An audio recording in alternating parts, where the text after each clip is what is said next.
O fenômeno da levitação de corpos ocorre na Terra quando a força gravitacional é equilibrada, fazendo com que um objeto paire no ar. Levitação, força gravitacional equilibrada, objeto pairando no ar. O som pode fazer objetos levitarem, fenômeno chamado de levitação acústica. Um levitador acústico deve conter um transdutor, que é uma superfície vibratória que emite um som, e um refletor. Um transdutor que emite o som e um refletor. Ambos têm superfícies côncavas para focalizar o som.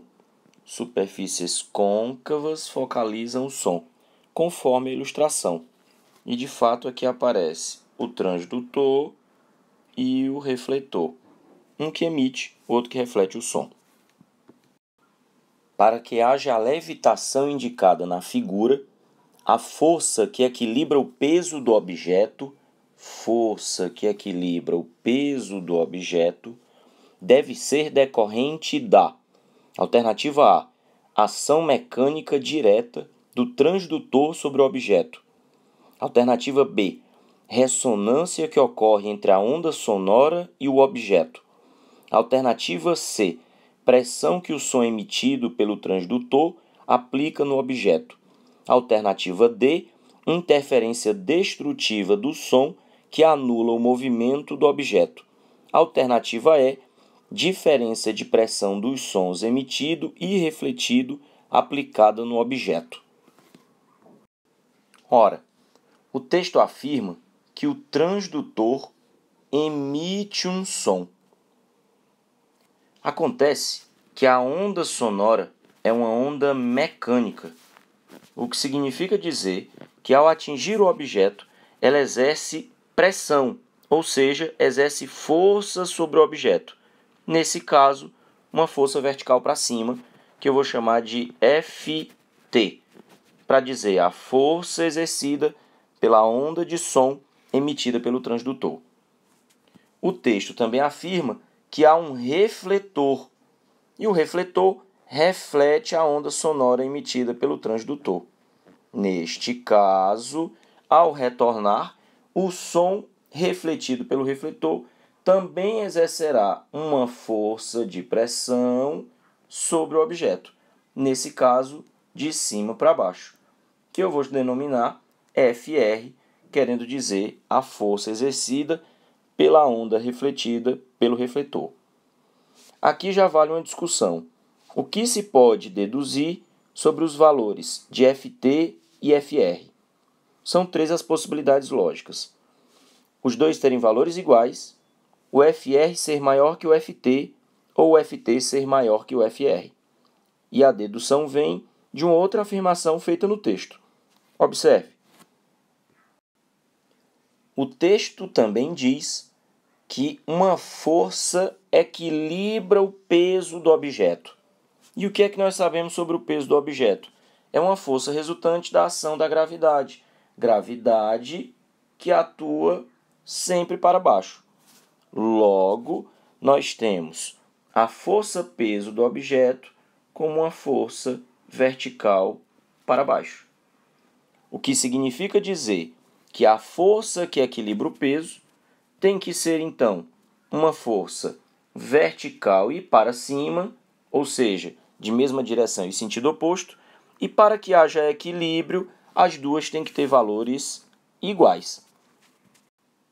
Ora, e se essa força para cima, que equilibra o peso, é o resultado da diferença entre a força exercida pela onda emitida pelo transdutor e a onda refletida pelo refletor, então se pode concluir que a diferença entre o valor de Ft, que é maior do que Fr, que resulta na força F, que finalmente irá equilibrar o peso.